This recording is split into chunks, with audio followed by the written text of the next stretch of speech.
Bonjour à tous. Pardon. Voilà. Attends, déjà, je me trompe. Voilà. Bonjour à tous. Je suis ravi de vous accueillir dans cette section consacrée à l'épargne et au vieillissement. Donc, il y a un titre qui est « Recycler l'épargne des sociétés vieillissantes ». On verra que notre thème est bien sûr la formation de l'épargne dans une société vieillissante, d'abord au niveau microéconomique et ensuite au niveau macroéconomique. Et puis effectivement après des questions d'allocation de l'épargne qui a ainsi été formée. Cette session donc est une session dans laquelle nous accueillons des économistes d'horizons diverses.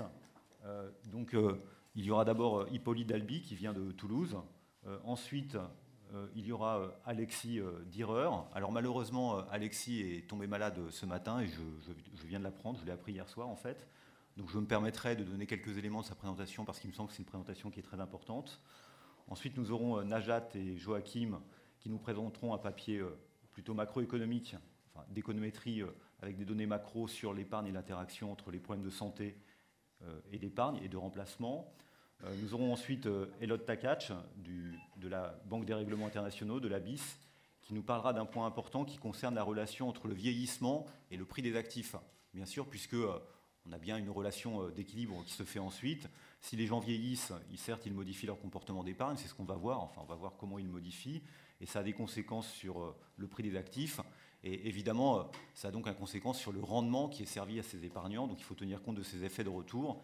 Et là, en l'occurrence, ce sera étudié pour le prix des actifs immobiliers qui joue un rôle important dans le portefeuille des ménages. Enfin, nous terminerons par Claire Loupias du CEPI, qui va nous parler de la nouvelle version du modèle Ingenu. Alors j'ai mis Ingenu comme titre. Ce dont elle va nous parler, c'est bien sûr un modèle d'équilibre général calculable au niveau mondial, qui tient compte, justement dans un contexte de vieillissement global, des flux d'épargne entre les différentes zones. Voilà. Enfin, Dominique Namur conclura la session. Elod fera sa présentation en anglais, donc si vous souhaitez avoir une traduction automatique, vous pouvez vous munir d'un casque audio pour comprendre la présentation d'Elod. Je vais juste dire, un petit peu introduire la session. La question de la formation de l'épargne dans les sociétés vieillissantes, c'est la question en fait évidemment d'un transfert de ressources qui doit être massif et de plus en plus massif de jeunes vers des inactifs. Donc comment on organise ce transfert d'un point de vue social? Ça concerne évidemment la quantité et la qualité de l'épargne. Donc on aura des interventions qui concernent bien cette qualité de l'épargne, notamment la place de la rente, par exemple, des annuités et des comportements par rapport à ces rentes, la place de l'immobilier. On a un autre thème qui est également important en termes de socialisation, c'est la place que l'on a dans ces transferts pour de la capitalisation ou de la répartition. Donc quel degré de socialisation de ce transfert? C'est aussi un thème que l'on doit aborder globalement. Et puis, enfin, il y a un dernier thème aussi qui me semble important, qui est l'interaction avec la globalisation. Quand je dis globalisation, c'est avec l'intégration financière mondiale. Si on pense que le vieillissement est un phénomène qui intervient de manière différée parmi les pays, qui n'est pas totalement simultané, ce qui est peut-être un peu contestable, il peut y avoir des flux de capitaux qui sont associés, qui vont des sociétés vieillissantes vers les sociétés un peu moins vieillissantes. Donc c'est ce qu'on examinera ensuite avec Claire. La manière dont j'ai organisé la session, c'est de partir d'abord d'un niveau microéconomique, donc des comportements individuels face au vieillissement. Et là, on va voir effectivement qu'il y a une série d'énigmes. On le verra de manière théorique, d'abord avec Hippolyte, et ensuite de manière plus empirique avec Alexis. Ensuite, nous verrons les comportements de ces biais microéconomiques ou de ces énigmes microéconomiques sur la formation macroéconomique de l'épargne. Donc là, ça sera Najat et Joachim qui le feront. Enfin, il y aura ce bouclage du côté du prix des actifs, et puis on terminera sur les flux internationaux de capitaux. Il y a des thèmes qui seront absents, en tout cas que moi j'aurais aimé évoquer, mais voilà, on fait des choix dans ce type de session. Derrière, il y a un thème qui est fondamental à mon avis, qui est la question du partage intergénérationnel des risques. Donc effectivement, comment on s'organise? La question, ce n'est pas simplement celui d'un simple transfert des jeunes vers les vieux, mais c'est aussi, sur un horizon plus long, d'organiser effectivement une certaine solidarité intergénérationnelle, soit par des mécanismes de marché, soit par d'autres mécanismes. Et donc ça renvoie à une autre question, qui est la dernière, qui est celle des institutions financières de long terme, de l'intermédiation par des fonds de pension, par des fonds de retraite publics, etc. Et ça aussi, ce sont des points que nous n'aborderons pas, mais qui auraient pu être abordés au cours de cette session. Je vais laisser la parole à Hippolyte sans tarder. Merci.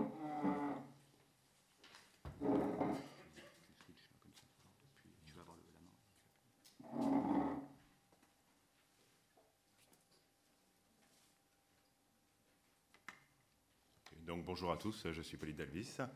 J'attends que ma présentation s'affiche. Bon, vu que j'ai 10 minutes de présentation, je vais peut-être commencer tout de suite sans attendre la présentation. Donc je vais présenter un article qui est coécrit avec un collègue de Toulouse qui est Emmanuel Thibault. Et c'est un article théorique sur la demande d'annuité. Alors l'annuité, en fait, c'est une traduction littérale de l'anglais. Et c'est un produit financier. Et c'est un produit financier qui est un petit peu particulier parce qu'il prend en compte les probas de décès ou les probas de survie. Alors, si je devais le présenter de façon très simple, ben, vous avez comme n'importe quel produit financier, donc il y a un rendement, mais ce rendement dépend de votre survie. Donc vous achetez une annuité.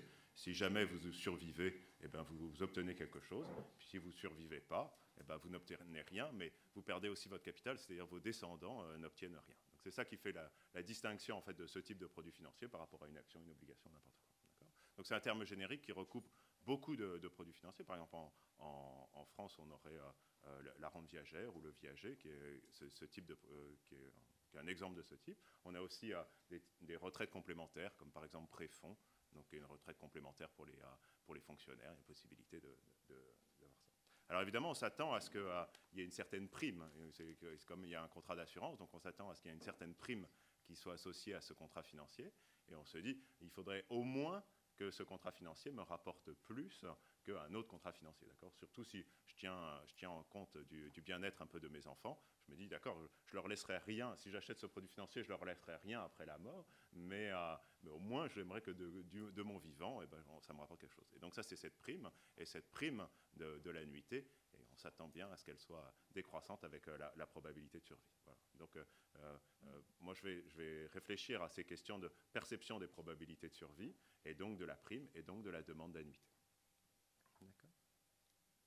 Alors, je vais commencer par une énigme qui est bien connue dans la littérature sur les annuités, qui est l'énigme de la participation sur ce marché. Alors, ce que les économistes ou ce que les gens dans la littérature appellent des énigmes ou des puzzles en anglais, c'est la chose suivante. C'est le modèle prédit quelque chose et puis les données disent quelque chose de complètement différent. Donc, et ça, généralement, ça crée beaucoup d'émulation, en tout cas beaucoup d'intérêt parmi la profession. Et donc, alors, ce que disent les modèles, c'est qu'a priori, il faudrait acheter beaucoup d'annuités. Les gens, s'ils étaient rationnels et s'ils faisaient des bons calculs de façon optimale, ils devraient acheter des annuités. Et en fait, sur les marchés, lorsqu'il y a une possibilité d'acheter ou pas de ce type d'annuités, les gens n'achètent pas. Par exemple, aux États-Unis, c'est 2% de la population âgée qui détient des annuités volontaires. Donc ça, c'est une espèce d'énigme. Alors, il y a énormément de gens qui ont travaillé là-dessus, et il y a beaucoup d'arguments qui ont été mobilisés pour essayer d'expliquer cette énigme. Alors le premier argument qui est bien connu, c'est celui de structure du marché, qui serait un petit peu particulier. Alors on se dit comme c'est un marché d'assurance, il y a peut-être des problèmes d'aléa moral, et donc finalement la prime qui serait offerte par les assureurs serait insuffisante, et donc ça expliquerait qu'il y ait une faible demande. Mais alors, vous voyez, il y a eu beaucoup de travaux là-dessus, mais la conclusion quand même de ces travaux fait que ça expliquerait peut-être une demande un petit peu plus faible par rapport à ce que dirait le modèle économique de base, mais pas tellement plus faible, pas au point de ce qu'on observe dans les données. Voyez. Un deuxième argument, bien sûr, c'est ce qu'on appelle l'altruisme descendant, c'est-à-dire l'altruisme vis-à-vis de ses descendants, les enfants, etc. Alors évidemment, on voit bien que c'est une condition nécessaire. Si j'ai un petit peu d'altruisme, si je tiens compte un petit peu du bien-être de mes enfants, ben, je ne vais pas mettre tout mon portefeuille dans des annuités. Donc je vais mettre mon portefeuille peut-être un peu dans autre chose, je vais mettre des actions, des obligations, je vais acheter de l'immobilier, je veux transmettre quelque chose, voyez. Et alors, mais alors, vous voyez, cet argument peut être retourné. Est-ce que j'ai vraiment intérêt à ce que ma grand-mère ou mes parents n'achètent aucune annuité? C'est pas évident, parce que s'ils achètent des annuités, c'est un produit financier qui va rapporter plus qu'un autre produit financier. Donc s'ils survivent, ils seront plus riches. Donc même du point de vue des descendants, vous voyez, il y a peut-être intérêt, étant donné qu'il peut y avoir des legs comme ça qui vont être décidés de façon volontaire, à ce que les gens achètent des annuités. Et c'est pour ça que cet argument, qui est souvent très présent dans la littérature, est considéré comme une condition nécessaire, mais pas suffisante pour expliquer le paradoxe des annuités. Alors évidemment, il y a un dernier il y a un dernier point auquel on pense souvent, c'est un système de retraite public. Alors on se dit évidemment si le public sert beaucoup d'annuités, sert déjà une retraite, par un système par retraite par capitalisation, mais les gens n'ont pas besoin d'acheter une retraite complémentaire. Et donc évidemment en se disant que là avec tous les problèmes de vieillissement et le fait que peut-être ces systèmes de retraite ne sont pas soutenables, eh ben, les professionnels du marché se disent ça va peut-être être compensé. Alors en fait non, parce que l'argument ne marche pas, parce que finalement on s'aperçoit que les retraités ont quand même beaucoup d'épargne. Voyez, donc s'il y avait vraiment ce système de retraite par répartition qui était suffisant, eh bien, les retraités auraient peu d'épargne. Alors ils en ont beaucoup, mais ils ne l'ont pas sous forme d'annuité. Et donc c'est ça qui est un petit peu qui gêne tout ça. Alors à l'issue d'un petit peu de cette présentation de la littérature, il y a deux façons de voir. La première, il y a une façon que moi je ne vais pas suivre, donc je vais vous la présenter d'abord, et puis après je vais vous expliquer comment moi je retraiterai le problème. Alors la première façon de faire, c'est il y a toute une série de gens qui disent bon, voyez bien, vos modèles ne marchent pas, et donc tout ce que vous faites, vous économistes, est à mettre à la poubelle. Hein. Donc ça, c'est souvent quelque chose. Et d'ailleurs, on dit bon, de toute façon, les comportements sont irrationnels, et surtout avec des problèmes de risque de survie. Vous voyez, il y a forcément des biais comportementaux. Les gens n'aiment pas faire des paris sur la mort. On est un pays catholique, etc., etc. Et donc ça, il y a toute une littérature qui s'est créée là-dessus. Donc vous voyez, les préférences sont biaisées. Et ça, c'est quelque chose il y a eu beaucoup d'attention autour de ce type de problème. Et du coup, la conséquence de politique économique, c'est que si jamais les gens sont irrationnels ou si jamais les gens ne font pas leur bon choix, eh bien, peut-être que vous voyez, le décideur public doit être un petit peu paternaliste et imposer contrecarrer les décisions des gens. Vous voyez, ils peuvent dire je vais forcer à acheter des annuités parce que c'est bon pour eux, mais même ils ne se rendent pas compte. Alors, cette façon d'irrationalité, moi, j'y crois pas beaucoup, et c'est plutôt le contraire. Je vais présenter un modèle rationnel, donc je vais montrer qu'un individu complètement rationnel est capable d'acheter très peu d'annuités, et même je vais pousser un petit peu le raisonnement, je vais montrer que finalement le comportement optimal d'un agent rationnel, ce serait de vendre des annuités. Hein. C'est-à-dire, donc dans cette littérature, vendre des annuités, en gros, c'est acheter de l'assurance vie, de l'assurance décès. C'est-à-dire, il ferait le contraire. Il payerait, il serait prêt à payer pendant toute sa vie pour qu'on laisse quelque chose à ses descendants.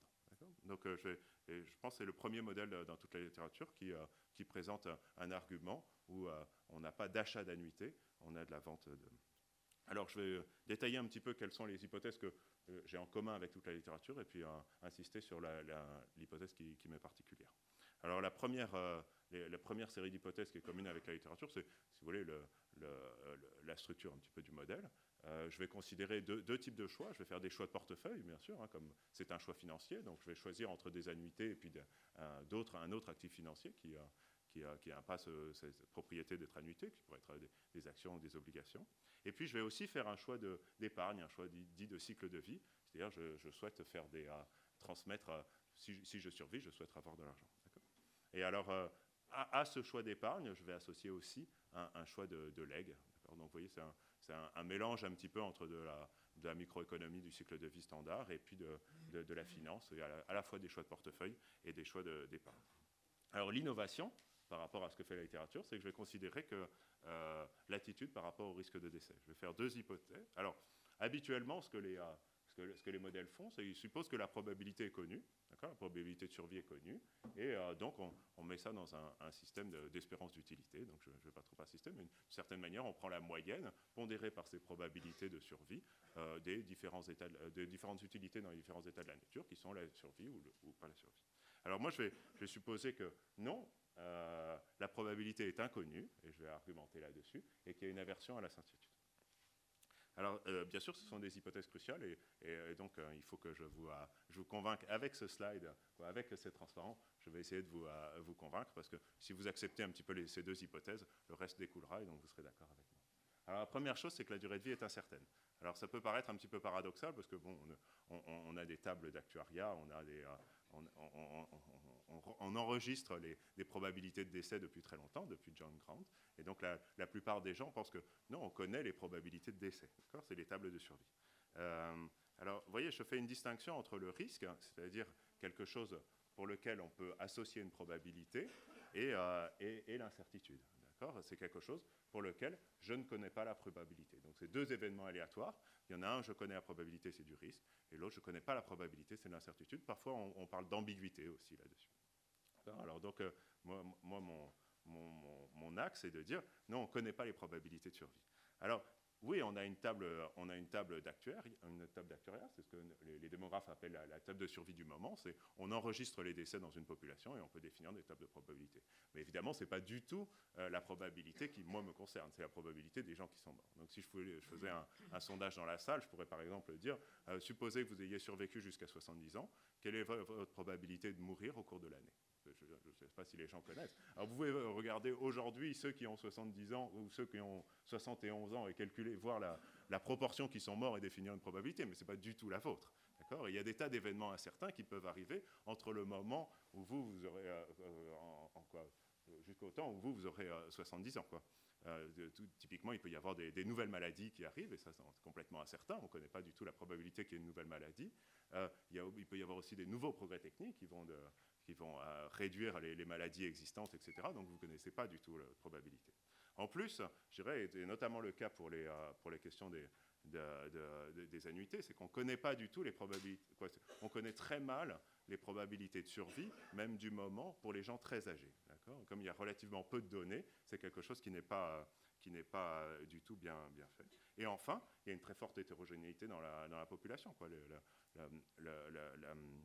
L'écart type en fait, de l'âge au décès à 10 ans, c'est quelque chose c'est 15 années, c'est absolument énorme. Donc évidemment, plus on vieillit, plus l'écart type se réduit, mais proportionnellement à l'espérance de vie, ça reste quelque chose de très énorme. Donc vous voyez, en fait, la probabilité de survie, c'est une composée de probabilités. Ma probabilité des décès, c'est la probabilité que je chope tel type de cancer, et puis après que je meurs avec ce cancer-là. Vous voyez, c'est une composée de probabilités, c'est plein d'événements qui sont complètement aléatoires, on n'en sait rien.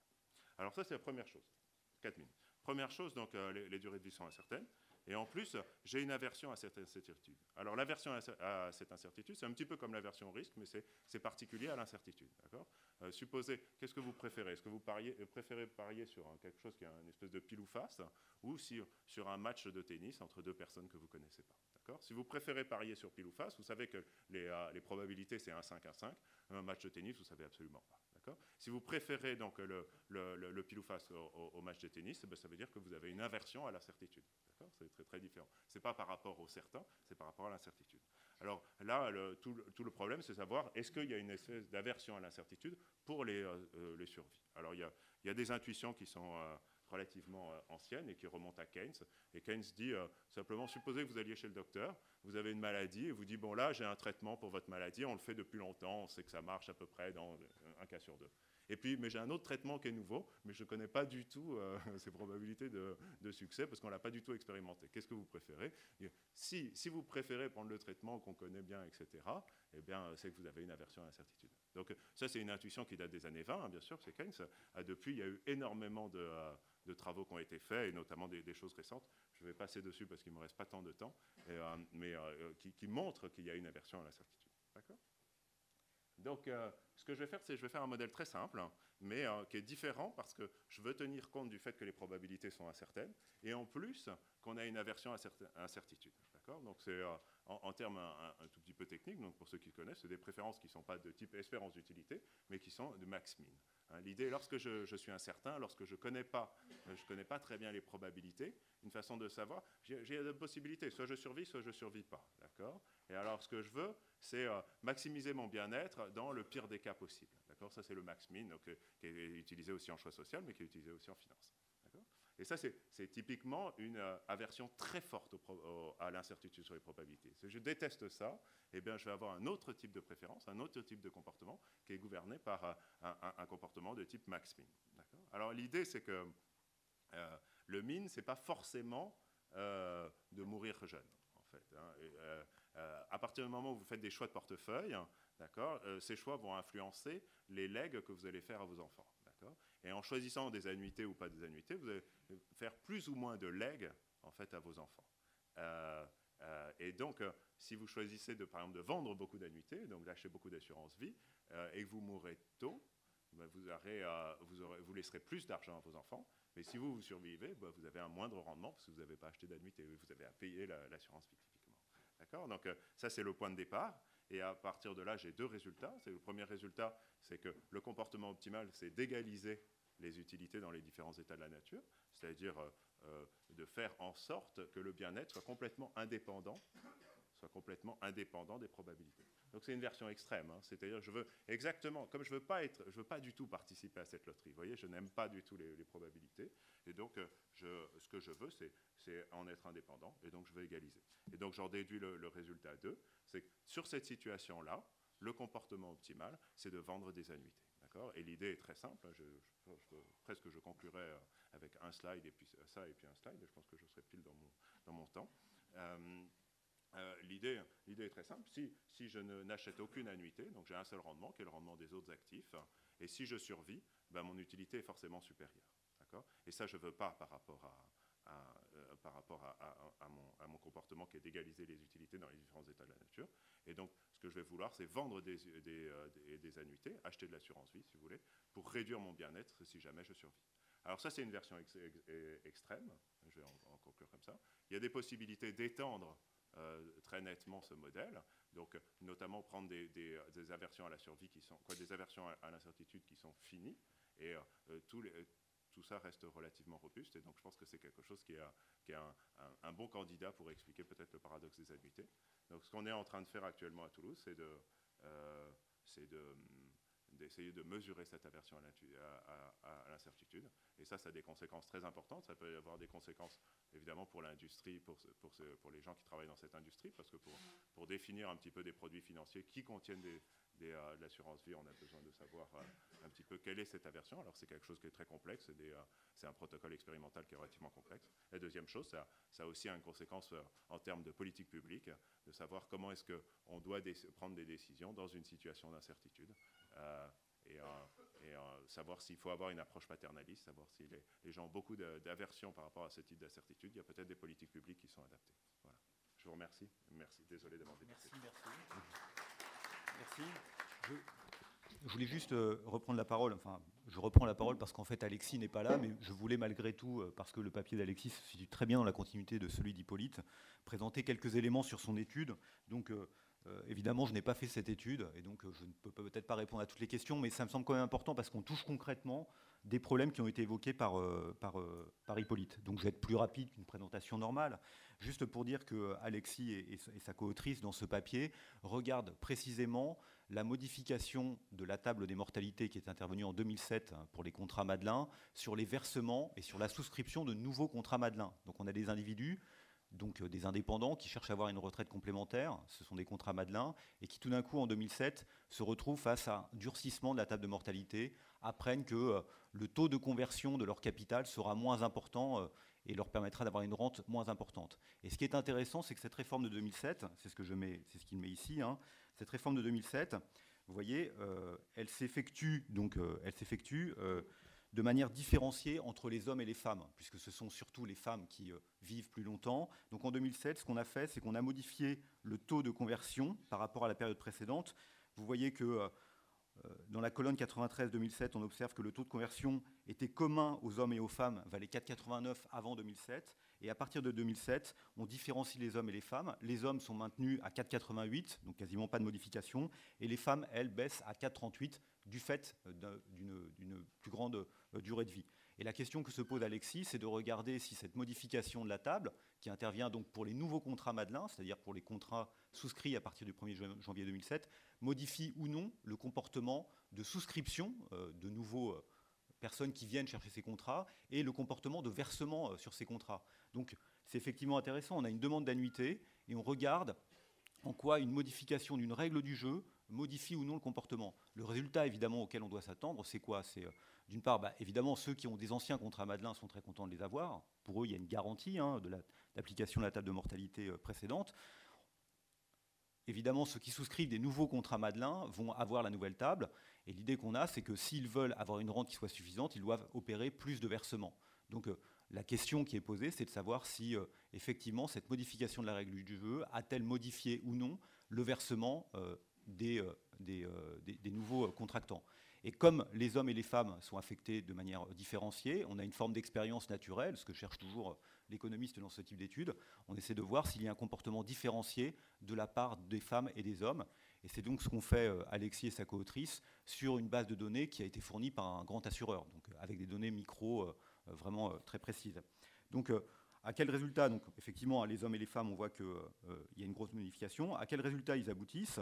Je suis désolé d'être aussi rapide et de ne pas rendre totalement justice à tout ce travail qui a été fait. D'abord, première chose à dire, c'est qu'effectivement, on voit qu'à partir du moment où la réforme, c'est ce qu'on voit sur ce dessin, à partir du moment où la réforme intervient au 1er janvier 2007, il y a une baisse des nouvelles souscriptions dans l'année 2006-2007. Les gens... il y a une baisse des nouvelles souscriptions qui sont simplement liées au fait que le produit est moins attractif. Donc effectivement, les gens souscrivent moins à ce produit, et c'est ce qui se passe au moment où la réforme est mise en place. Deuxième élément, donc voilà, la part des femmes dans les nouvelles souscriptions baisse, ce qui est effectivement, alors je ne sais pas, peut-être logique, on ne sait pas, on a une baisse du taux de conversion, donc on a un moindre rendement sur ces contrats d'annuité, mais en même temps, évidemment, ces contrats d'annuité ne sont pas simplement faits pour faire du rendement, ils sont faits pour fournir un revenu lors d'une période d'inactivité qui sera plus longue. Donc c'est quelque chose qui est paradoxal. Deuxième élément, ce que l'on observe également, c'est qu'on aurait pu s'attendre à ce que les femmes se rendant compte, les femmes, enfin en tout cas ceux qui sont affectés par cette modification de la table de mortalité, se rendant compte du fait que le taux de conversion est moindre, évidemment elles doivent compenser par quoi? Par des versements qui sont plus importants et éventuellement par des versements qui interviennent avant dans le cycle de vie pour pouvoir maintenir un revenu d'inactivité, un revenu de rente ensuite, qui soit suffisant pour maintenir le niveau de consommation. Or, ce que l'on observe, c'est que sur l'année 2007, donc il y a une étude économétrique qui est menée où on contrôle les caractéristiques individuelles et où on regarde de manière différenciée les hommes et les femmes. Donc ici, sur le dessin, on représente ce qui se passe pour les femmes. Ce que l'on observe, c'est qu'effectivement, l'année où la réforme est mise en place, les femmes ont tendance à plus verser sur le plan qu'elles viennent d'ouvrir, d'accord, sur le plan qu'elles viennent d'ouvrir. Donc les nouveaux souscripteurs versent plus, comme s'ils anticipaient effectivement que de toute façon, pour 100 € versés, la pension qui sera versée sera moindre, d'accord. Donc c'est un comportement qui semble rationnel. Il y a une communication sur la réforme, et peut-être que du coup les gens en sont bien conscients et modifient leur comportement de versement en conséquence. Et puis malheureusement, cet effet qui devrait être un effet permanent, si vous voulez maintenir un niveau de pension qui est suffisant, vous voyez que cet effet, les années suivantes, s'étiole, puisque on a un pic qui est atteint en 2007, l'année où la réforme est mise en place au 1er janvier, et puis en 2008, sur ces nouveaux contrats, donc qui serviront des pensions qui sont moins élevées, on revient à un niveau de versement qui était l'ancien niveau de versement, c'est-à-dire les versements des gens sur les anciens contrats considérés la même année. Donc tout ça, en contrôlant encore une fois les caractéristiques de chaque individu en termes de revenus, en termes d'âge, etc. Une question supplémentaire que s'est posée Alexis, qui n'est pas dans les transparents, c'est de regarder si cela pouvait inciter éventuellement les gens à souscrire plus jeunes à un contrat d'annuité, en sachant que, évidemment, encore une fois, c'est bien les années qui portent le rendement. Donc ça, c'est un fait connu. Donc on pourrait avoir ce forme de compensation. Et les auteurs n'ont pas observé de modification dans l'âge de souscription des contrats.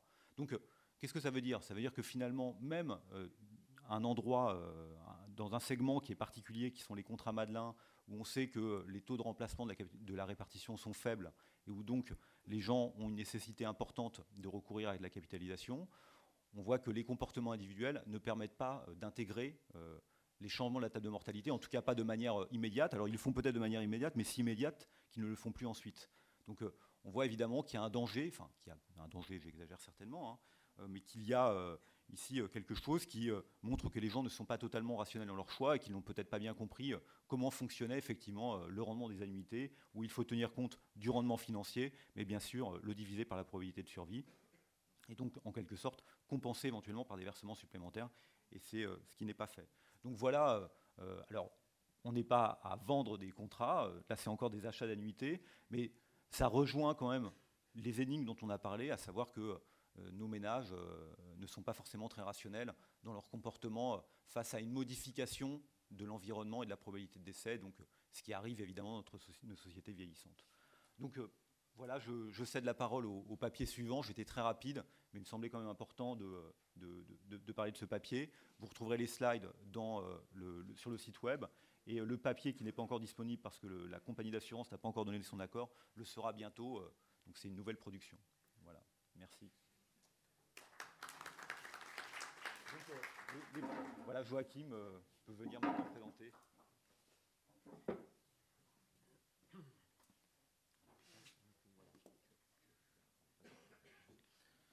Bonjour, merci beaucoup pour cette opportunité d'avoir cet échange.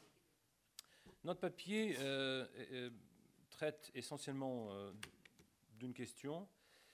On connaît très bien l'impact des réformes des systèmes de pension et de retraite sur le comportement d'épargne, mais on a un petit peu moins regardé en fait l'impact d'autres systèmes de welfare, et notamment les systèmes publics de santé et la subvention implicite que ces systèmes représentent à la consommation des biens de santé sur les comportements d'épargne. Donc notre papier, c'est en gros une extension de la littérature, disons que l'on connaît très bien, au système de santé.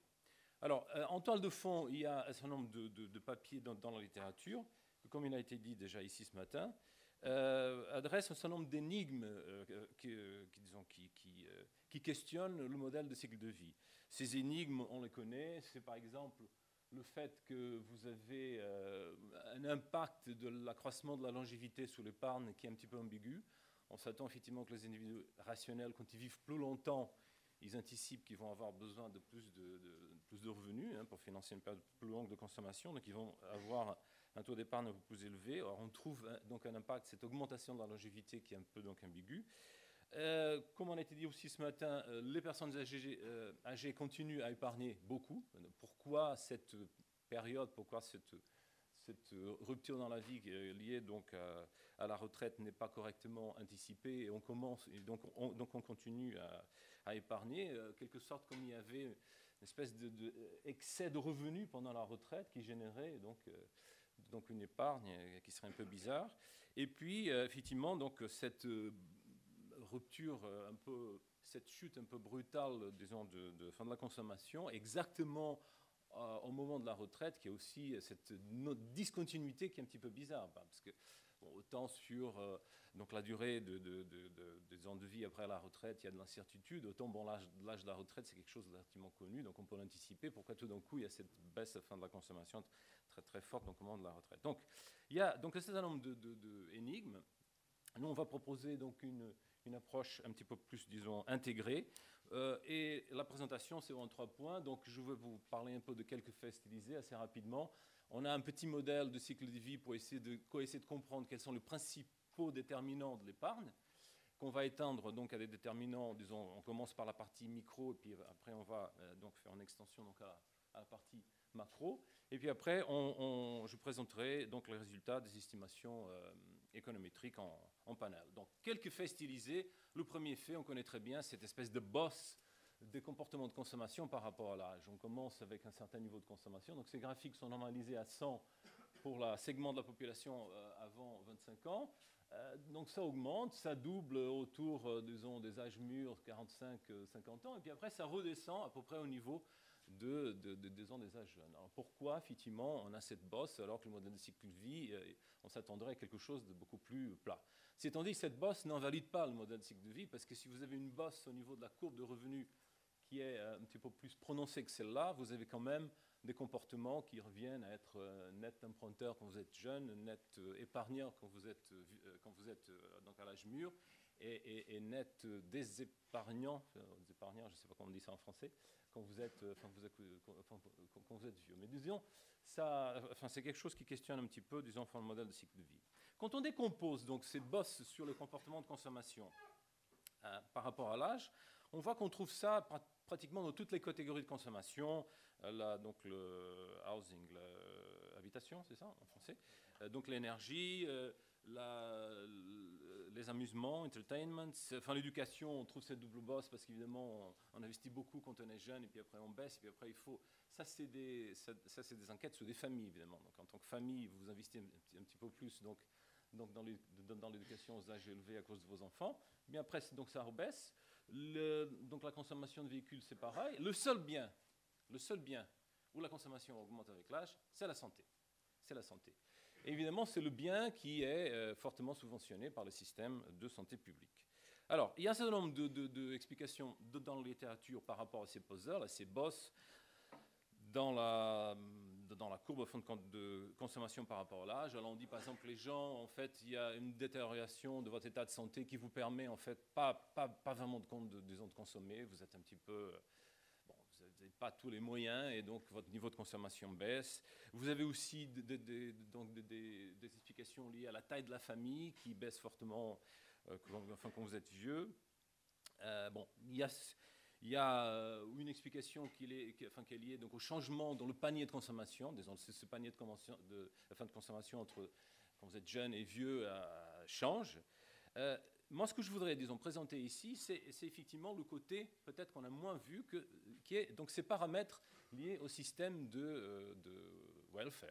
Commençons donc pour la santé. Donc ça, c'est bien connu. Cette part des dépenses publiques de santé par rapport aux revenus des ménages n'a cessé d'augmenter depuis bien longtemps. Et on sait bien cette augmentation régulière des dépenses de santé par rapport au PIB, c'est quelque chose qui questionne pourquoi, effectivement, il y aurait tout le temps cette augmentation. Donc, les gens qui disent que la santé est un bien de luxe. Donc, effectivement, quand on devient plus riche, on va consommer de plus en plus de fonds de santé. Si, tandis quand on fait des estimations sous cette élasticité revenu de la santé, on trouve plutôt quelque chose inférieur à 1. Le fait est que ces dépenses de santé augmentent en cette tendance, disons, de fin de long terme, donc à augmenter.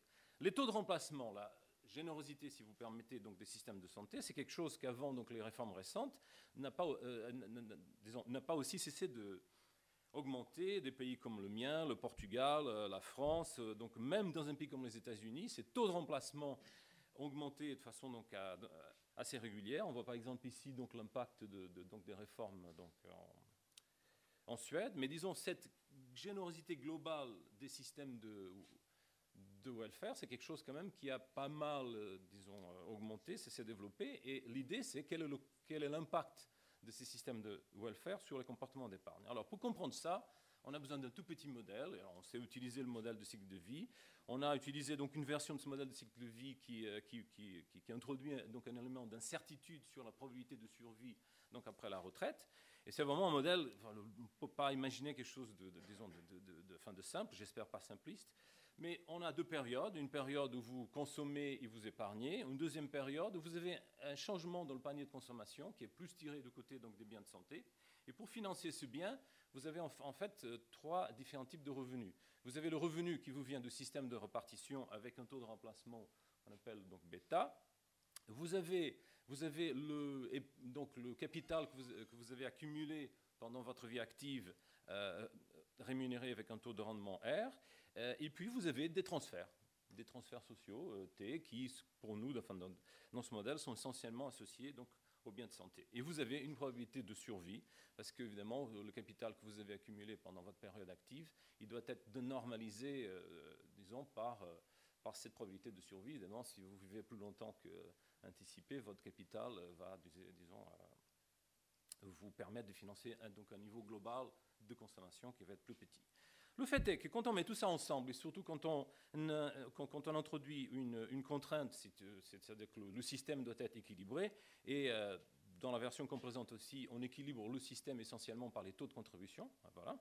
On aboutit, à partir donc, des comportements microéconomiques, avec certaines hypothèses de symétrie, vous arrivez donc à une équation d'épargne agrégée qui est celle-là, qui vous dit que l'épargne agrégée dépend de P, cette probabilité de survie. Alors ce ratio P, 1 plus P, en fait, c'est tout simplement l'espérance de vie donc après la retraite.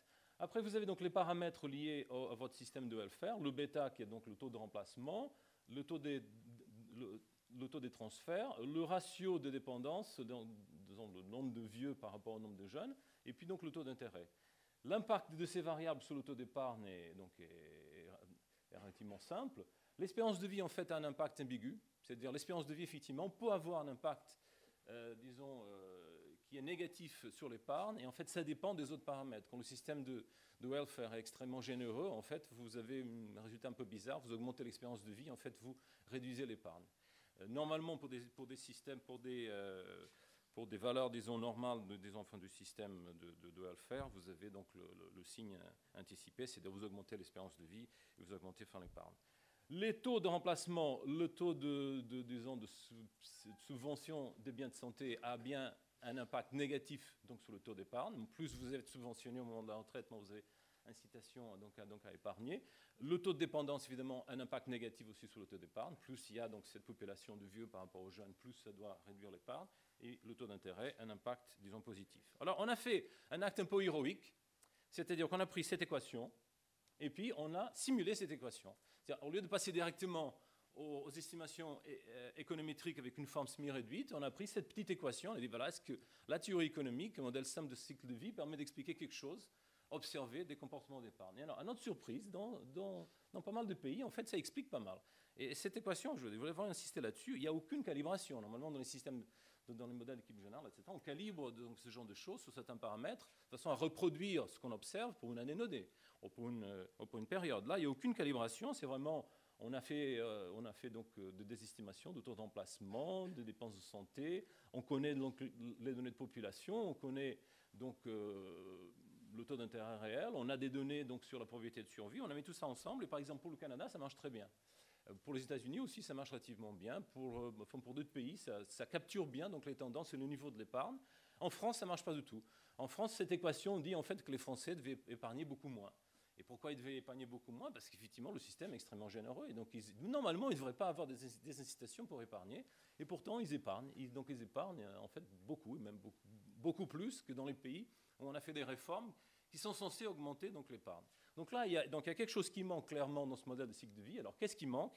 Il manque des déterminants probablement macroéconomiques. Le premier qui est lié à ce qu'on appelle donc l'équivalence ricardienne, c'est-à-dire qu'il y a une certaine compensation entre l'épargne publique et l'épargne donc privée. Et puis, ce qui manque aussi, c'est une certaine forme, disons, de hystérésis ou de persistance en termes de comportement qu'on va essayer de capturer par des termes d'interaction. 2 minutes, très bien. Alors, sur l'équivalence ricardienne, juste pour vous dire, cette relation entre... Donc, en bas, dans l'abscisse, c'est le budget, donc c'est positif ou négatif, donc le budget public est en déficit ou en excédent. Sur la verticale, donc c'est le taux d'épargne. Donc, on trouve bien cette relation négative entre le budget et le taux d'épargne des ménages, hein, donc, quand on met donc, tous les pays et toutes les années ensemble. Alors, le test économétrique. Donc là, on revient aux choses, disons, plus traditionnelles. On a mis, disons, un certain nombre de déterminants ensemble avec une spécification qui est donc linéaire, comme on fait d'habitude. Mais disons, les déterminants qu'on a mis ici, ils sont quand même justifiés, ils sont inspirés par notre petit modèle, disons, de fin de cycle de vie. Donc, il y a les déterminants classiques, le taux d'intérêt donc, de fin de long terme, le budget public avec l'équivalence ricardienne, les paramètres des systèmes de welfare, du côté santé et du côté pension, la structure d'âge de la population, et puis des termes d'interaction qu'on va voir qui sont extrêmement utiles pour comprendre un peu ce qui se passe. Donc voilà, c'est le dernier slide. Donc voilà donc les estimations économétriques. Alors donc c'est un panel, un panel sur 18 pays de l'OCDE sur la période 70-2003. Donc on a déroulé donc, la méthode classique. On a fait d'abord donc, les effets fixes. Après on a rajouté donc, les termes d'interaction. Après on a testé avec les random effects. Donc modèle à erreur composé. Et puis on a fait une estimation donc, dynamique avec le modèle donc, GMM. Ce qui est intéressant, c'est que les résultats sont relativement robustes.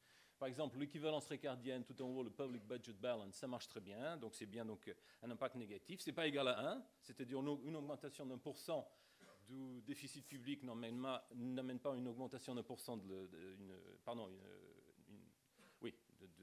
déficit, oui.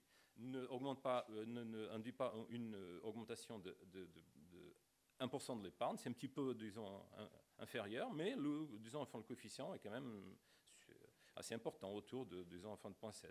Le taux d'intérêt a bien un impact positif. La population jeune a un impact qui n'est pas très significatif. La population, disons, âgée, 60-99, a bien un impact négatif donc, sur le taux d'épargne, comme on s'attend. Le ratio des dépenses de santé par rapport aux revenus donc, des ménages a bien un impact négatif, donc un impact négatif est très fort. Le taux de remplacement, alors là, le taux de remplacement a globalement donc, un impact positif sur l'épargne. Donc ça, c'est un petit peu, disons, quelque chose qui n'est pas en ligne avec ce qu'on a dit dans le petit modèle théorique. Et c'est là où ces termes d'interaction sont utiles, parce que quand on fait l'interaction entre le taux de remplacement et la part de la population 60-99, on voit en fait qu'il y avait deux effets. Il y a l'effet négatif qui est lié aux jeunes, et en fait, et un effet positif qui est lié donc aux vieux. C'est-à-dire que les jeunes ont bien une désincitation à épargner lorsque vous avez un système de pension avec un taux de remplacement très généreux, mais en revanche, ce taux de remplacement qui est très généreux, du côté de la population âgée, en fait, génère une sorte de revenu en excès, et ça augmente le taux d'épargne, global.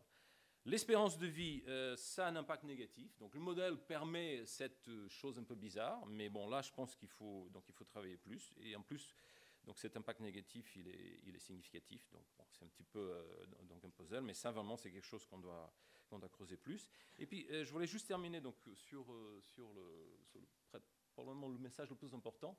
C'est que quand on regarde vraiment l'effet marginal, donc la dérivée partielle du taux d'épargne par rapport au taux de remplacement, et on tient compte donc de tous les termes d'interaction, en fait, l'impact du taux de remplacement, de la générosité, si vous voulez, j'aime pas le terme générosité, disons, les paramètres du système de fonds de pension n'ont pas un impact très fort sur le taux d'épargne. En revanche, le ratio des dépenses de santé a un impact extrêmement fort qui est presque 1 pour 1. C'est-à-dire que quand vous augmentez d'1% les dépenses de santé par rapport au revenu des ménages, votre taux d'épargne a tendance à augmenter de presque 1%.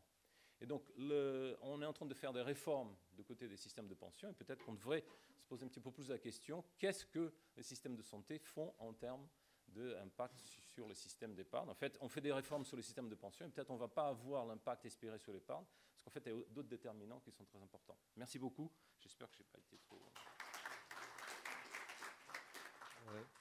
Merci beaucoup, Joachim. Peut-être que nous pouvons prendre quelques questions parce qu'ensuite on va évoquer d'autres sujets. Donc je pense que c'est peut-être bien de faire une pause de 5 minutes pour prendre 2-3 questions. Donc est-ce qu'il y a des questions dans la salle sur les présentations qui viennent d'être effectuées, donc sur ces questions d'épargne, de vieillissement, de formation de l'épargne, de paradoxe de comportement? Pas de questions? Ok, bon. Donc on reprendra des questions à la fin. Réfléchissez, préparez vos questions pour la fin de l'exposé. Je vais donner la parole à Elod. So, Elod, you're going to speak in English, but I imagine that most of you understand. Okay. You have 10 to 12 minutes. Sure, thank you very much. First of all, let me say I'm very sorry that I don't speak fluent French enough to hold this presentation in French, but hope you will understand it. So my name is Elliot Takács, and the German has the perfect job in pronouncing my name. It's a rare pleasure. And this talk is about aging and asset prices. And whatever I might say here, I have to say that this is my personal opinion and not the official view of the Bank for International Settlements, where I do work. This is the usual disclaimer, and it applies here too. So aging and asset prices. I started to work on this question when I was working back in Washington, D.C. at the IMF and looked at various kinds of asset prices. They all look to be pretty high. Equity P ratios, house prices, bond yields seem to be pretty low. I started wondering, why is that? What's the reason? And I started to link this with aging, that if you think about it, all investable assets are in countries which are aging. We know about the United States aging, the baby boomers retiring in the next few years. The old age dependency ratio will double in the United States in the next few decades. Europe is aging, that's very acute, we know that. But other parts of the world are aging too. China will be older than the United States by 2025. Few people know that. So there's some massive change going on, and the question is, are these two things, currently extremely high asset prices and aging related?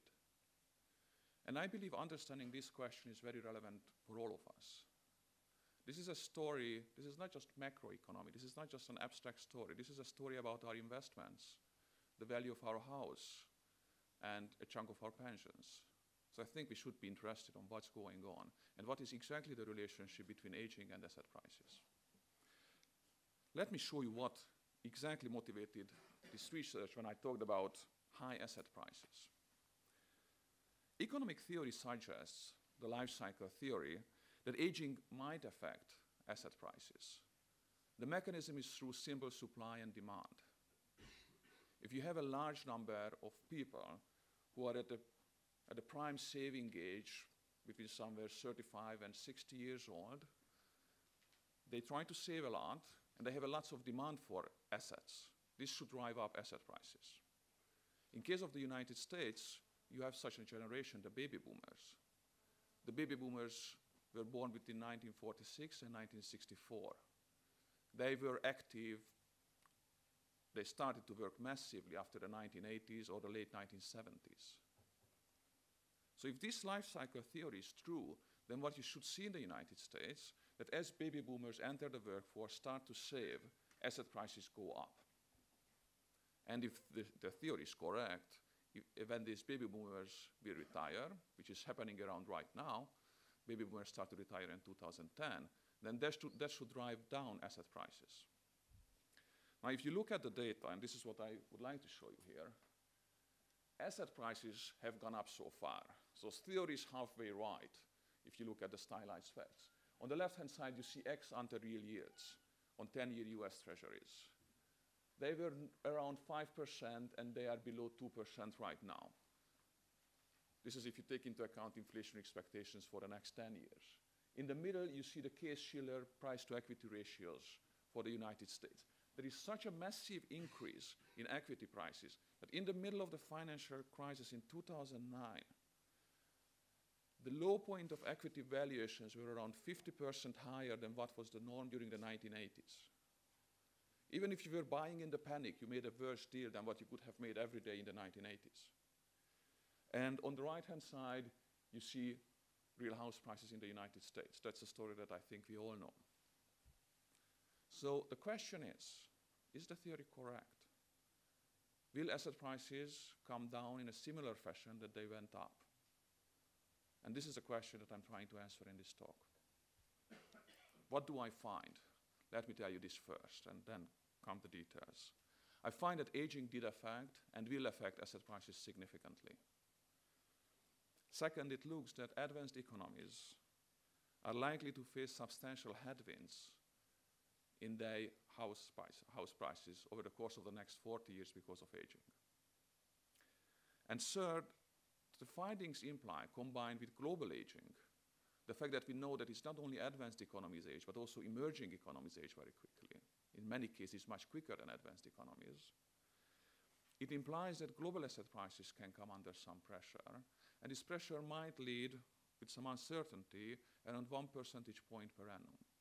This is nothing catastrophic, but it's substantial if you think about your long-term investment or your pensions.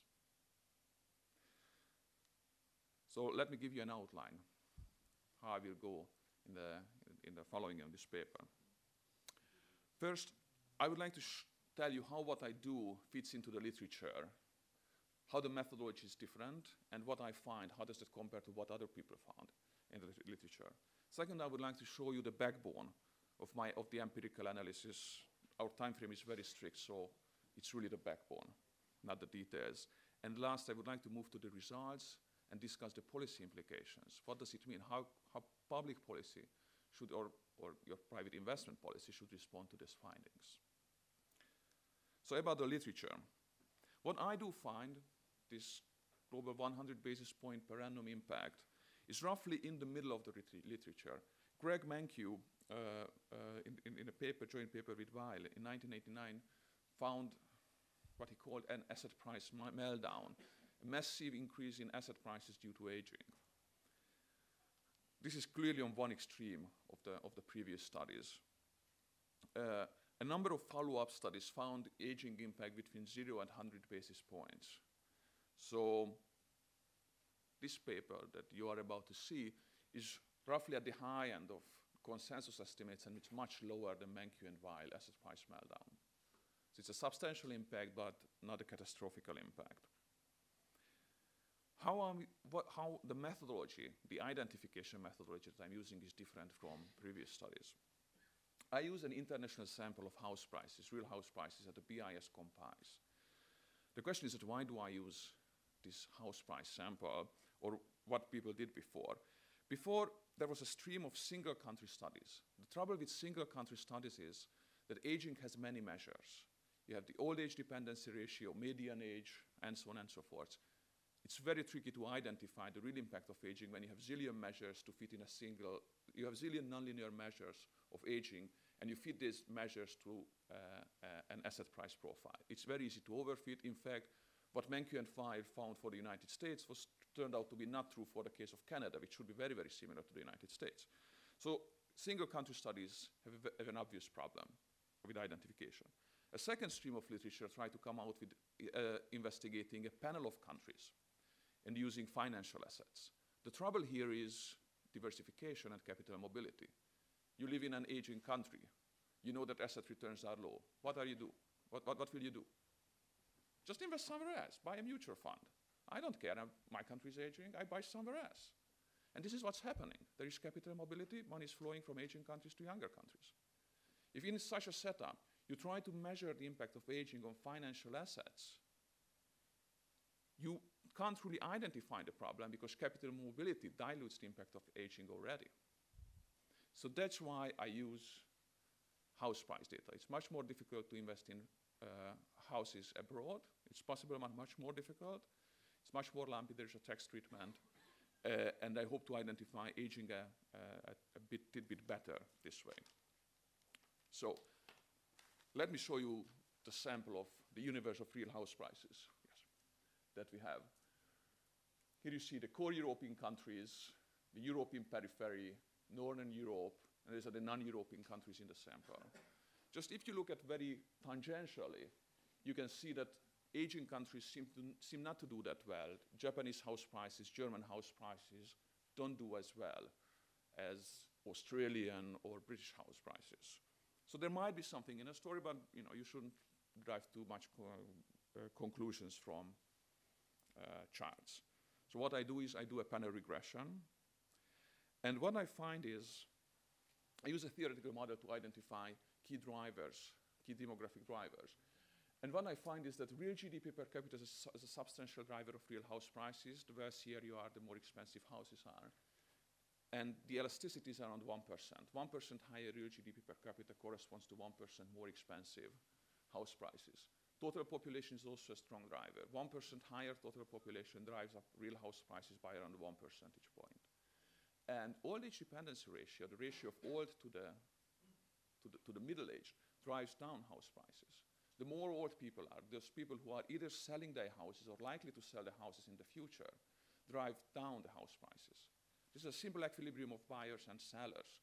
If you don't have any kind of aging going on in the society, if population is growing, that means the next generation is bigger. You will have more buyers in the next 25 years than sellers. That's good for prices. This is captured by total population. Old age dependency ratio here captures absent population growth, the impact of aging. If population is not growing and the old age dependency grows, that means in the next 25 years you will have more old people, more sellers of houses, and that should drive down the prices. All right, these elasticities are at that level. What does it mean? What does it imply for these countries? Let me show you this chart. This is first for English-speaking countries. The blue bars, these guys, show you the estimated historic demographic impact on house prices. The red ones, I use the UN population projections for total population and old age dependency ratio for the next 40 years. And what you see is the impact of baby boomers. In the case of the United States, for instance, the baby boomers in the past 40 years drove up house prices and drove them down, will drove them down according to these estimates in the next 40 years. This is the picture for continental Europe. We are in France, so this is France. France is somewhat similar to English-speaking countries in a sense that demography was favorable so far. It will turn to be not so favorable in the future. But if you look at most other European countries, the picture is much less great. So far, in fact, the demographic headwinds are much stronger in Europe as Europe is aging much quicker than these English-speaking countries. Of course, there's one caveat that I talked about the demographic impact on house prices, the demographic impact on asset prices. This is one part of the story, but this is not the whole story. Real GDP per capita was also a very strong driver. So here what you can see is historic house price changes. These are the yellow bars and the estimated demographic impact. You can see that those countries which had a demographic headwind tend to have lower house price gains, but by all means, demography It's not a destiny in terms of house prices. If you want to speculate on house prices, maybe demography is not the most, demography is certainly not the only thing to take into account. And I'm kind of running out of time. So let me just say that these estimates are subject to a number of risks. And there's a number of caveats that one should make.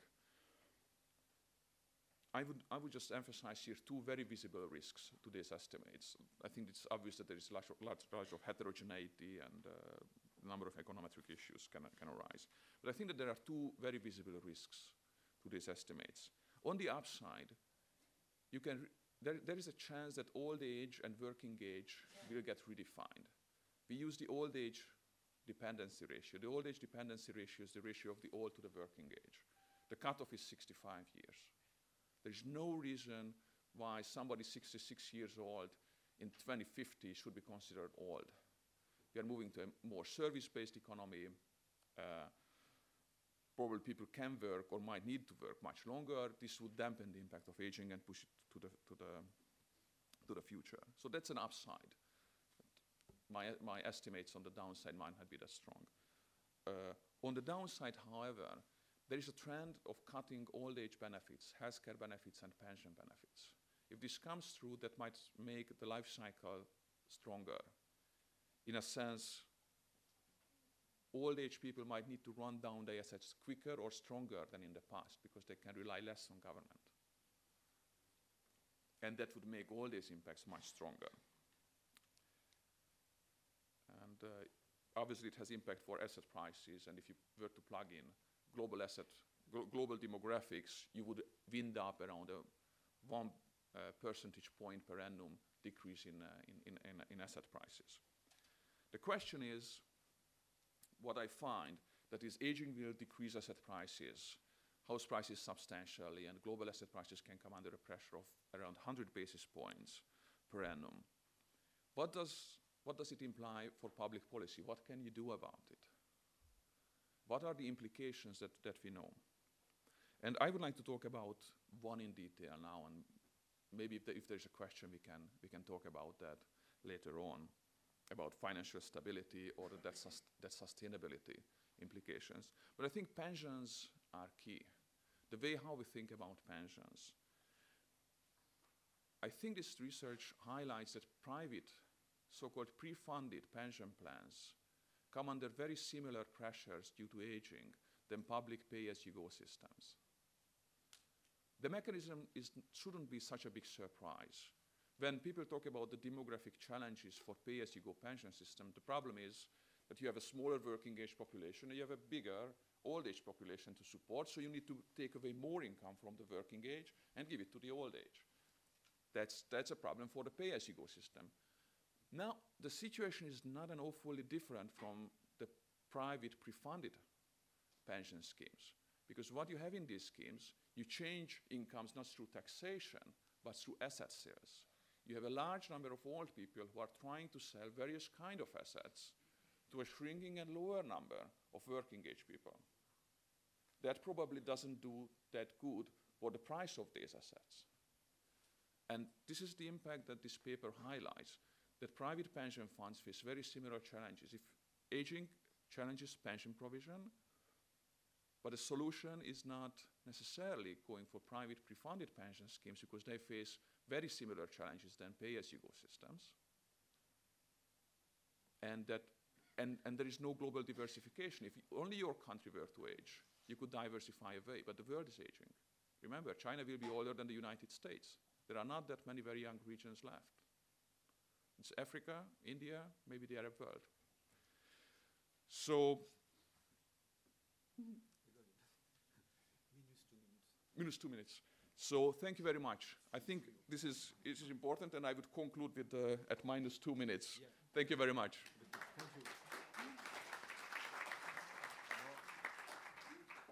Moreover, you make a perfect transition with the following papers, because now Claire is going to present a world equilibrium model with a flow of capitals. So, you may speak.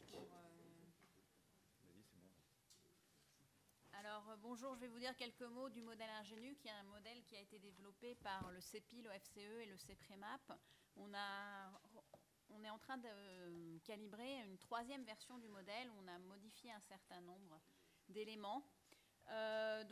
C'est un modèle mondial dans lequel on a divisé le monde en 10 zones. Le but initial de ce modèle, il y a 10 ans, c'était d'étudier l'impact des vieillissements relatifs des populations sur les sols des balances courantes. C'est toujours le but du modèle. Maintenant, les améliorations actuelles sont l'introduction du pétrole, l'accumulation de dettes publiques, et on a changé la façon dont était modélisée l'imparfaite substituabilité des titres dans le modèle.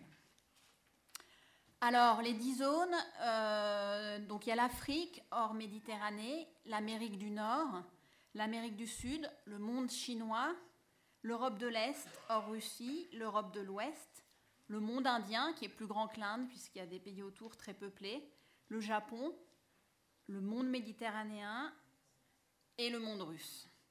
Donc, si vous voulez avoir une idée de la carte, voilà la carte en couleur. Ça correspond à peu près à des zones géographiques, à part l'Australie qui est avec l'Amérique du Nord, mais bon. Donc là, vous avez un exemple de répartition de la population mondiale. Donc, les projections de population utilisées sont les populations des Nations Unies. Le monde indien est plus grand que le monde chinois, puisqu'il n'y a pas que l'Inde et que la Chine dans les deux mondes, mais les pays autour. L'ordre de grandeur est le même, plus d'un quart de la population mondiale.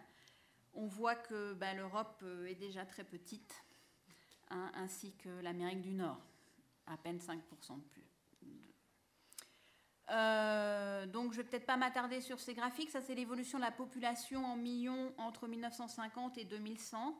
Donc vous voyez qu'en 2010, comme je viens de le dire, notre monde indien est déjà plus grand que notre monde chinois. Et le 3e monde en taille, c'est l'Afrique. Je vous rappelle qu'il n'y a pas la Méditerranée dans notre zone Afrique. Je vais peut-être passer sur le pourcentage des régions dans le total, je viens d'en parler. Je voudrais m'attarder un peu sur le taux de croissance de la population en âge de travailler, qui a été recalculé là pour les 10 zones, zone par zone. La courbe en noir gras est l'évolution pour le monde entier. Et donc, on constate que ce taux est en 2010 d'en gros 1,75% par an et qui va descendre très progressivement avec les hypothèses centrales du Fonds des Nations Unies pour atteindre 3/4 de point en 2030. Je voudrais attirer votre attention sur les chiffres de taux de croissance de la population active en 2030, enfin en âge de travailler. Comme l'a dit un intervenant précédent, on voit qu'en 2030, la Chine et les États-Unis ont la même évolution. Ils ont un taux de croissance de la population en âge de travailler à peu près nul. Et à cette même date, il restera 4 zones seulement avec des taux de croissance de la population en âge de travailler positifs. L'Afrique, donc avec et sans Méditerranée, le monde indien et l'Amérique du Sud. En revanche, 4 autres zones auront des taux de croissance très négatifs. Le Japon, qui a déjà un taux de croissance de la population en âge de travailler négatif, et puis l'Europe dans toutes ses composantes, Ouest, Est et Russie.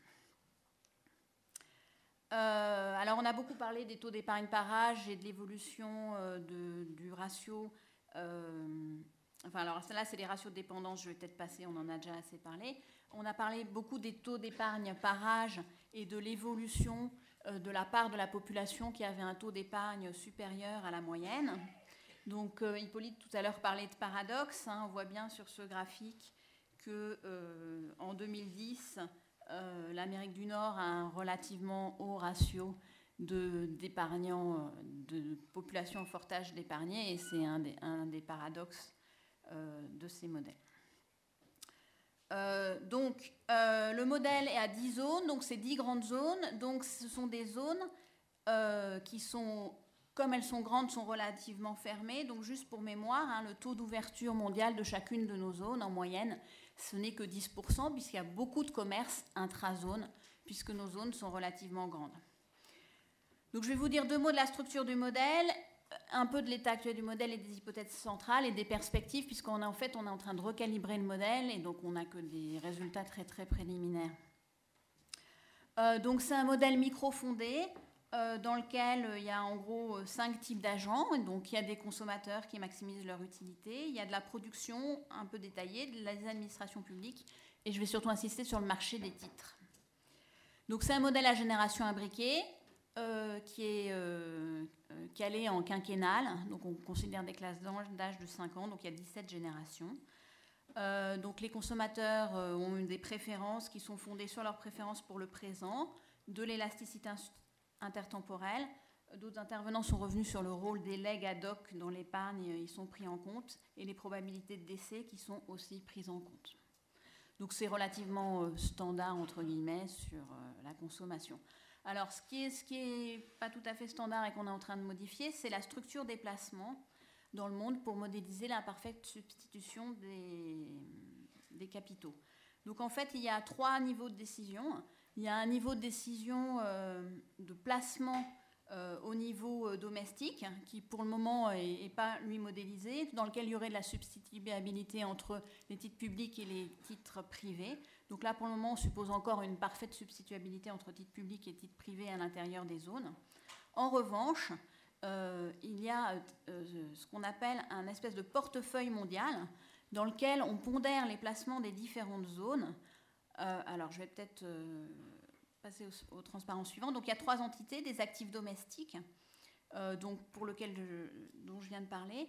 On a un portefeuille mondial pour lequel l'élasticité de substitution, l'imparfaite substituabilité est modélisée de 2 façons, avec une imparfaite substituabilité entre les différents portefeuilles, et puis aussi par le fait que on suppose des a priori sur les parts dans le portefeuille mondial de chaque zone, d'accord ? Et donc il y aura une espèce d'arbitrage sur le placement optimal du portefeuille compte tenu des a priori et des observations historiques sur la répartition du portefeuille mondial actuel et l'imparfaite substituabilité entre les zones. On fait la même chose pour le portefeuille domestique, c'est-à-dire que dans le portefeuille domestique, il va y avoir imparfaite substituabilité entre les placements dans la zone considérée et l'espèce de paquet qui est constitué par le portefeuille mondial. Là aussi, donc ça va être mesuré de 2 façons, par l'imparfaite substituabilité et puis par la part des actifs domestiques observés dans les placements domestiques actuellement, donc par le home bias sur les placements. Alors on essaye de faire des scénarios de croissance, d'investissement, d'épargne pour chaque zone. Évidemment, les scénarios obtenus dépendent énormément des hypothèses. Là, je vais mettre l'accent sur 3 éléments principaux. Ça dépend énormément des scénarios de rattrapage de la productivité globale des facteurs par rapport à la zone Amérique du Nord. Ça dépend des hypothèses sur la répartition du portefeuille mondial, puisqu'on peut observer à peu près avec les rares données qu'on a ce qu'elle est actuellement, on la reconstitue par zone, mais il faut faire des hypothèses sur son évolution. Et pareil, après, au niveau de chaque zone, sur le home bias dans les placements domestiques. Alors, je vous ai donné un exemple d'hypothèse de rattrapage de productivité, c'est juste pour que vous fassiez une idée. La référence, c'est l'Amérique du Nord, donc c'est en gros 1. Et en gros, il y a dans cet exemple-là, il y a 2 niveaux de rattrapage. Le Japon et l'Europe de l'Ouest rattrapent l'Amérique du Nord dans un premier temps, et les autres zones, après, rattrapent l'Europe, qui rattrape les États-Unis. Mais les scénarios de croissance dépendent beaucoup des hypothèses de productivité. Ça, c'est un exemple d'hypothèse sur la répartition du portefeuille mondial. Donc, les chiffres qu'il y a en 2000 et en 80-90 sont issus des rares données qu'on a via le FMI ou via des données d'enquête et sont prolongés sur les tendances. D'accord ? On voit que la part des pays les plus développés financièrement est amenée à diminuer au fur et à mesure que des pays dans lesquels il y avait peu d'investissements s'ouvrent. Ça, c'est un exemple d'hypothèse sur l'intégration financière. C'est pareil, c'est une hypothèse un peu héroïque. D'accord ? Donc, en fait, c'est le degré de fermeture du pays. Donc, on voit que donc, le point, en gros, 85 et le point 2005 sont à peu près ce qu'on observe avec les rares données qu'on a, reconstituées par zone. D'accord ? L'Europe de l'Ouest s'avère plus ouverte que l'Amérique du Nord parce qu'elle est plus ouverte sur la Méditerranée. Voilà. Et on fait une hypothèse de convergence vers une ouverture qui serait de 25% et un home bias qui resterait de 75%. À terme, c'est un exemple d'hypothèse parmi d'autres. Alors les résultats qu'on obtient sont très préliminaires. Même avec l'effet de bouclage, on a des baisses du taux de croissance mondiale entre 2010 et 2050. À ma grande surprise, sur le premier jet, ils sont plus importants que sur les scénarios mécaniques que peuvent faire l'OCDE ou le CEPI ou d'autres institutions. Donc on est en train de revoir toutes les hypothèses pour voir d'où vient cet effet. Moi, je m'attendais à ce que les effets de bouclage, la baisse à attendre du taux de croissance mondiale soit plus faible que quand on fait des scénarios mécaniques. Évidemment, on trouve que le taux d'intérêt mondial diminue sur la période. C'est de l'ordre de 1 point entre 2010 et 2030. C'est plus élevé que ce à quoi je m'attendais. Et en Europe de l'Ouest, c'est de l'ordre de 2 ou 3 points. Ça me paraît énorme. On est en train d'évaluer les balances courantes avec évidemment toujours le paradoxe actuel qui est les États-Unis devraient être de forts épargnants. Évidemment, ce n'est pas du tout le cas. Donc il faut supposer des taux d'escompte pour le présent très élevés en Amérique du Nord pour réussir à expliquer ces paradoxes. Donc voilà, quel est le programme de travail ? Finaliser le scénario central avec des hypothèses le plus crédibles possible et étudier des scénarios alternatifs, notamment avec des niveaux de dette publique différents. Ça rejoint les propos sur la soutenabilité des dettes publiques à long terme en fonction des niveaux de taux d'intérêt. Je vous remercie.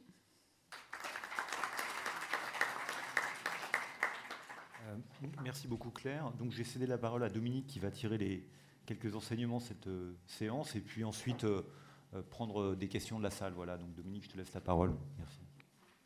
Bien, merci Jérôme. Compte tenu du timing, je vais raccourcir encore la présentation que j'avais prévue déjà courte. Donc je vais être un petit peu rapide. Sur les différents thèmes qui ont été abordés, je vais faire de façon transversale 5 questions qui sont sous-jacentes, qui sont, je dirais, une mise en perspective macroéconomique. Juste pour cadrer, d'ici 2030, les plus de 60 ans vont représenter plus de 30% de la population. Donc il s'agit d'un vrai problème. Première grande question qui me paraît sous-jacente et qui vient d'être évoquée juste à la fin, c'est l'Occident et l'épargne. L'Occident sera-t-il en déficit d'épargne ou pas ? Alors on peut voir des tendances et des contre-tendances. Je dirais qu'a priori, on aura un déficit d'épargne en Occident si on a la volonté de maintenir un appareil qui soit suffisamment compétitif.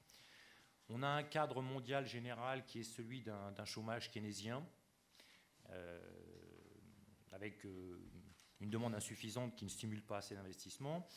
On a donc de ce fait un excès d'épargne qui ne trouve pas suffisamment d'investissement intéressant. Le problème, c'est que cette épargne est une épargne qui est actuellement thésaurisée de façon très très liquide et non pas fixée sur des investissements de long terme. Et ça se concrétise bien à travers la baisse du taux d'intérêt réel qu'on voit au niveau mondial. Dans le cas de l'Occident, je dirais que le problème est un petit peu plus délicat puisque effectivement on a toujours la faiblesse de l'investissement productif, disons qui n'est pas suffisamment rentable. On a ensuite une baisse de la natalité qui va accélérer la demande de baisse d'investissement. Et puis on a le problème du déclin de l'épargne qui est lié au déclin démographique.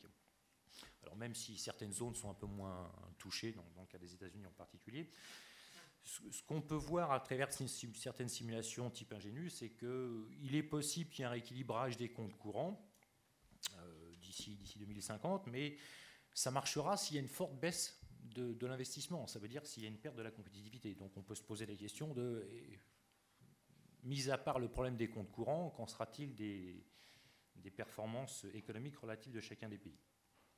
Bon, par ailleurs, ce résultat n'est pas aussi simple que ça, parce qu'on a, dans le cas d'Ingénu, par exemple, des hypothèses qui sont assez cruciales. On a vu sur la productivité, sur la substitution des actifs, sur le capital humain, ce qui n'a pas été évoqué, mais reste assez important.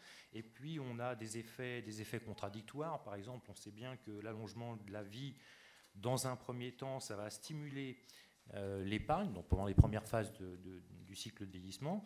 Ça va générer aussi une nouvelle organisation économique et sociale qui peut avoir des effets de relance sur la croissance. Donc on n'est finalement pas si sûr que ça de la liaison classique entre démographie et taux d'épargne. Et puis on a des effets croisés qui ont été évoqués lors du 3e papier, si je me souviens bien, entre les variables démographiques, le taux de remplacement des retraites, les dépenses publiques de santé. Donc finalement, on a un tas d'éléments qu'on connaît bien, mais c'est beaucoup moins linéaire que ce qu'on imaginait lors de la formulation de la théorie du cycle de vie. Deuxième type de question qui me semble a été évoquée, c'est la nature du patrimoine. Alors si on est à peu près sûr qu'on on a un petit problème d'épargne d'investissement. Est-ce que le patrimoine existant actuellement est adéquat? Mais finalement, pas tant que ça. On a un patrimoine qui, en tout cas dans les sociétés occidentales, est manifestement insuffisant, en tout cas à terme. Et quand on a un patrimoine qui est relativement satisfaisant en quantité, il n'a pas les qualités de liquidité qui nous satisferaient. Alors ça a été évoqué sur les papiers 3 et 4, en particulier dans le cas de l'immobilier. Un autre problème qui a été aussi rapidement évoqué, c'est le choix de l'affectation de cette épargne. Et ce qu'on constate quand même depuis une dizaine d'années, c'est que cette épargne se polarise de plus en plus sur des placements à court terme et surtout peu risqués.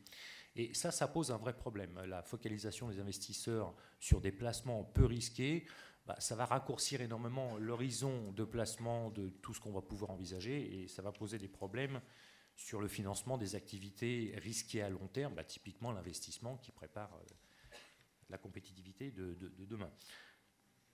Alors, on a en France, bien sûr, quelques éléments de fierté, typiquement le rôle des OPCVM et de l'assurance vie qui permettent à l'Europe, enfin en tout cas à la France, d'avoir un niveau d'affectation de ses ressources dans les actions qui est à peu près dans la moyenne européenne.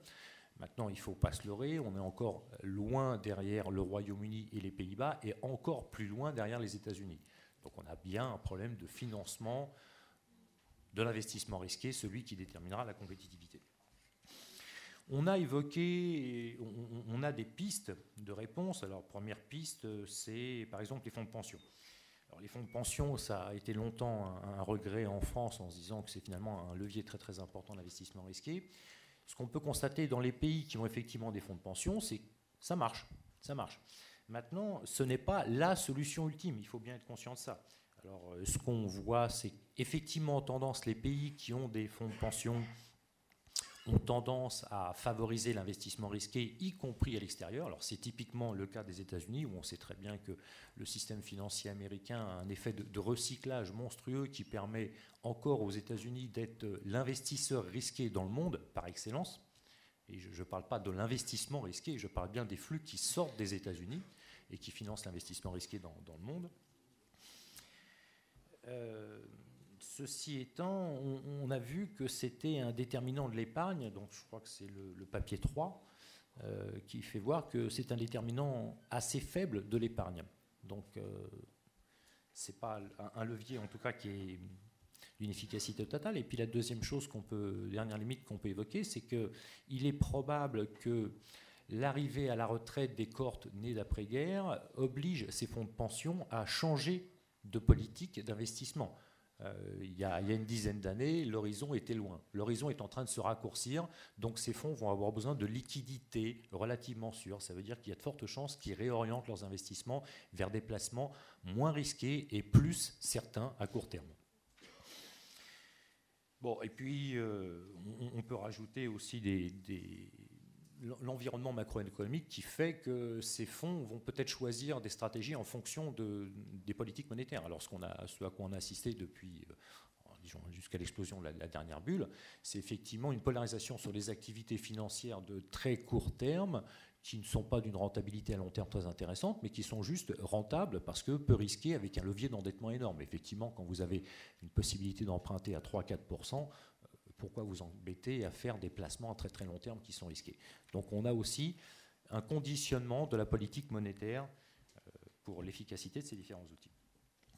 Troisième question qui me semble avoir été évoquée, c'est l'orientation, et je vais accélérer, l'orientation possible de l'épargne vers du long terme. Quels sont les outils, les leviers principaux? Il me semble que les deux outils principaux, c'est l'intermédiation adéquate, et pour ça il s'agit d'un système financier qui est pertinent, et puis la deuxième chose, c'est la réglementation qui permet de favoriser au mieux ces affectations. Alors il y a bien sûr en amont ce qui a été évoqué, peut-être la première question, c'est le choix de société. Quel est le partage intergénérationnel que l'on souhaite faire du risque? Et en fonction de ça, on va mettre en place une certaine réglementation, sachant qu'on est dans un univers en vieillissement et que ça est loin de faciliter les choses. Ensuite, dans une deuxième étape, se posera, une fois qu'on a arrêté l'horizon de la réglementation, alors ça peut être par exemple de la fiscalité à la sortie, la deuxième étape, c'est quelle est la méthode qu'on va appliquer. Effectivement, les deux méthodes ont été évoquées, soit on fait une méthode discrétionnaire, on laisse à l'individu le choix de... Alors, ce qu'on a vu, c'est que c'est loin d'être simple, ce cas-là, parce que les individus, on a soit une aversion à l'ambiguïté. En fait, de façon générale, le problème est celui d'une incertitude croissante sur la longévité de l'individu, et pour ça, il est très très dur d'avoir des stratégies qui soient cohérentes. Je laisse de côté les biais qui ont été évoqués lors du premier papier, et puis le risque de déport vers les actifs non risqués, que là aussi on a constaté, et ce qui renforce bien l'idée, il n'y a pas substitution entre titres publics et titres privés. D'accord. Donc le problème sera de trouver le bon équilibre. Je passe directement aux deux derniers points en 2 secondes. Attirer l'épargne étrangère, c'est bien sûr une façon de compenser le problème de l'épargne publique. Reste encore à trouver les bons outils et avoir le bon système financier qui fait l'intermédiation. Et dernière question en toile de fond, et là bien sûr les États-Unis ont un avantage très net, cette épargne étrangère sera-t-elle longtemps disponible? Quelle est la capacité de financement du monde dans le futur? Et là, en fait, on se rend compte que la question, c'est bien celle du vieillissement, mais au niveau mondial. Et c'est l'incertitude du vieillissement par elle-même qui est problématique. Qui est vieillissement? Bon, ça c'est une chose, mais le problème c'est à quelle échéance, à quelle vitesse, et quelles vont être les zones qui vont pouvoir dégager des excédents. Donc il y a bien un problème de remise en cause de la théorie du cycle de vie classique en raison de l'incertitude liée à la montée du vieillissement. Merci pour le dérapage. Merci Dominique. On a largement... Excusez-moi. On a largement dépassé le temps imparti. Alors je ne sais pas au niveau des... Si on peut prendre une question ou 2 questions de la salle, ou si vous êtes... tout à l'heure, vous n'étiez pas trop bavard. Bon, donc je vous propose qu'on s'arrête. Ah, pardon, Joachim, vas-y, je t'en prie. Une question par rapport au papier de Elon. The question to you, because I have a bit of a difficulty to reconcile your results with 2 things. First, from the results that were presented just after you. In all these overlapping generation models, you see this stylized fact, tendency towards a downward pressure on interest rates. So this doesn't seem to match with your results. And the second is that you have sort of urbanization trend still pretty much going on in many countries, although in the OECD countries are less sort of strong than, of course, in emerging markets. But this urbanization trend would tend to generate, a lot of housing grants in the center of cities, and the value of the center of the city is probably going to increase because of the environmental connections. People are talking more and more about compact cities, for example. So these trends also should have an impact on the housing prices and the value of these assets. So I'm a bit sort of puzzled about the connection between these 2 pieces of evidence, of analysis, and yours. Just a question of clarification for what is your first puzzle, this life cycle puzzle on downward pressure of interest rates? Could you clarify it? And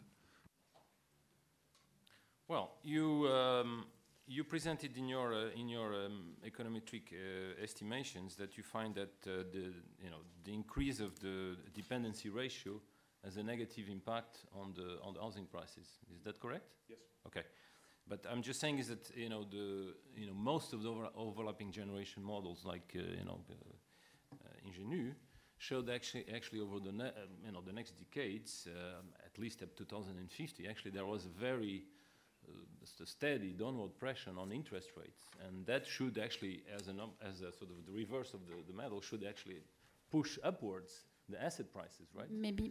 And you don't see any kind of this idea of asset meltdown actually doesn't show up in a very strong way in these models. So it seems a bit contradictory with your results. Now I understand it. So let's go.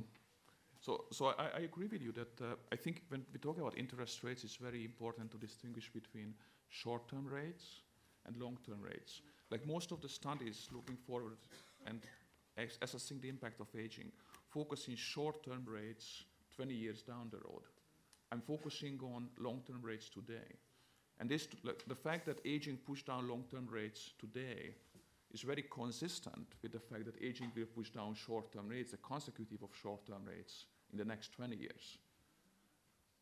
Because today's long-term rates is the sum of these future short-term rates. So I don't see any contradiction. When we are talking about asset prices, and interest rates, it's always the long-term real rate, not the short-term real rate. So I think that might be the disconnect. And I don't think that there is an inconsistency in that one. But I think it's a very good point to clarify that I'm talking about the long-term real rates. Second, the urbanization trends. The sample that I have focuses on OECD countries. Not even all OECD countries, but it's 22 advanced economies, and probably the pace of change is not as dramatic as in case of China, for instance. So I would say that there are countries which are fundamentally different, where urbanization still has a lot more to go, and you have very big structural changes. China is such a case. I think Africa is such a case, but you have a lot more to go. So I'm not sure that my model is directly applicable. I think I'm kind of sure that it's not directly applicable to China or Africa. But in case of Europe, I think that the cities have been built and population growth is not that some of them might get bigger. And this is a macro model. So it might be that you affect the distribution of wealth, that some cities get more expensive and the city centers in these big cities get more expensive and small cities get less expensive, or just the other way around. There are lots of arguments that with technological development, the hub nature of cities is not that important. I don't know. And certainly this is not a paper about picking locations, but about trying to catch these big macro trends. And if you look at cities where housing demand is going away, look at Germany, for instance, Rostock, or the cities which face a draw of population, I think you can have substantial demand effects, and this paper is about that. And even in those countries which as a country face today demand effects, you see very hot spots where there's no problem in terms of real estate valuations. So I think that would be the answer, that the paper is not perfect for understanding small city level changes, but hopefully good for understanding big macro changes. Thank you. Thank you. If I may just add a word, in fact, about the first point. I think the main difference is in assumption on expectations. Ingenu is based on rational expectations, and so the decrease in the interest rates could perfectly be consistent with a very high boom followed by a larger bust. And so this is an issue. In fact, we have a smooth variation in this model, and smooth variation on the very long term modelized by rational expectation are consistent with short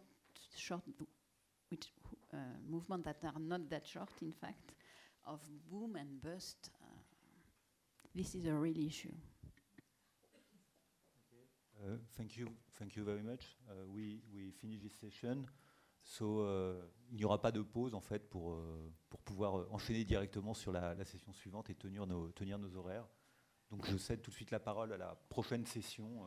Voilà, et je remercie encore une fois les intervenants pour cette session et leurs travaux.